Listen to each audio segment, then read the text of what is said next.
ज्योति और आलोक मौर्य। कुछ दिनों से सारे चैनलों के रिपोर्टर सब काम छोड़कर ऐसे पतियों की तलाश में मारे मारे फिर रहे हैं जिन्होंने अपनी पत्नियों को पढ़ने के लिए शहर भेजा हो या पढ़ाकर अफसर बनाने की ख्वाहिश रखते हों। यह मुद्दा रातों रात राष्ट्रीय चिंता का विषय बन गया है। क्या मर्द क्या औरत सब इसी फिक्र में हलकान हैं कि पत्नी को पढ़ाया तो अफसर बनकर वह पति को छोड़कर भाग जाएगी। कुल मिलाकर औरत को उसकी औकात में रखना और अगर किसी कारणवश उसे भूलने लगे तो उसे वो सीमा रेखा याद दिलाना भी इसी समाज की जिम्मेदारी है। यह बात अलग है कि सारी औकात, सारी हैसियत, सारी नैतिकता, सारी सीमा रेखा सिर्फ औरतों की ही है। मर्दों की कोई नैतिकता नहीं, कोई सीमा रेखा भी नहीं। क्योंकि एक ज्योति मौर्य ने जो किया वही काम मर्द 10 नहीं, सैकड़ों नहीं, हजारों भी नहीं, बल्कि लाखों की संख्या में पुश्तों से करते आए हैं। लेकिन यह बात आज तक किसी अखबार की हेडलाइन नहीं बनी, प्राइम टाइम डिबेट का मुद्दा नहीं बनी। रिपोर्टरों की खोज इतिहास में आज तक ऐसा नहीं हुआ कि रिपोर्टरों ने खोज खोज कर ऐसे मर्दों की फहरिस्त तैयार की हो जिन्होंने अफसर बनने, अमीर बनने, सफल बनने के बाद अपनी पत्नी को छोड़ दिया। अनपढ़ बीवी आजीवन गांव में रही और वह शहर में दूसरी पढ़ी लिखी खूबसूरत औरत से दूसरा विवाह रचाकर सुख और मौज से रहते रहे। सम्मान से सिर ऊंचा करके समाज में उठते बैठते रहे। किसी ने उन मर्दों को सवालिया निगाहों से नहीं देखा। किसी ने उनके चरित्र पर उंगली नहीं उठाई। किसी ने उनका नाम भरे बाजार में नहीं उछाला। किसी रिपोर्टर ने उत्तर खोजी रिपोर्ट नहीं की।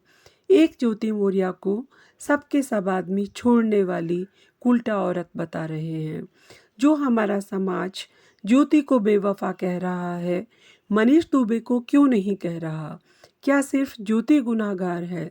सच तो यह है कि इसके पहले सैकड़ों सालों से मर्द औरतों को छोड़कर जाते रहे हैं, लेकिन किसी ने उन मर्दों को औरत छोड़ने वाला बदचलन मर्द नहीं कहा।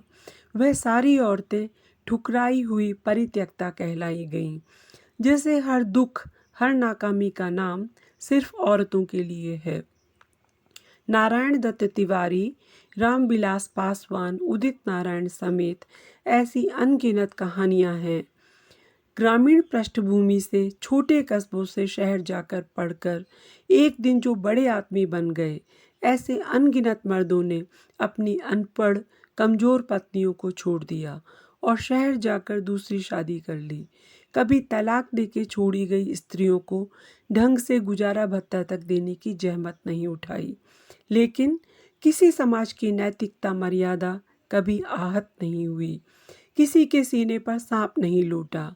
किसी एंकर ने न्यूज़ चैनल पर मातम नहीं मनाया। यह सब सिर्फ औरतों के आगे बढ़ने, औरत के अफसर बनने और औरत के अपने पति को छोड़ देने पर होता है, और वह भी ऐसा पति जो पहले से झूठा और मक्कार इंसान है और मीडिया के सामने जाकर रुदाली बना हुआ है। आलोक मौर्य मीडिया में जाकर रो रो कर अपनी कहानी ऐसे सुना रहा है मानो उसके साथ कितना बड़ा अन्याय हो गया।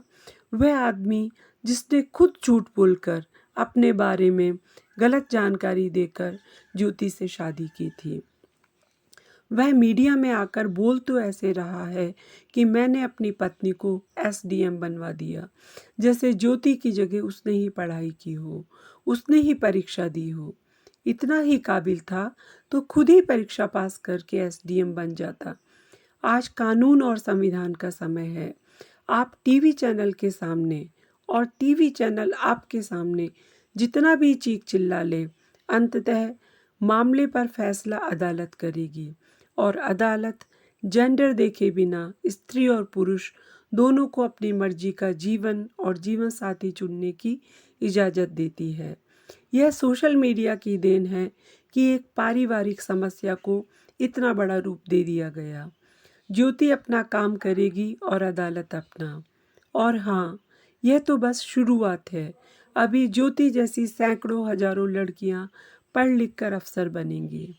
आपकी क्या राय है कमेंट बॉक्स में ज़रूर लिखें।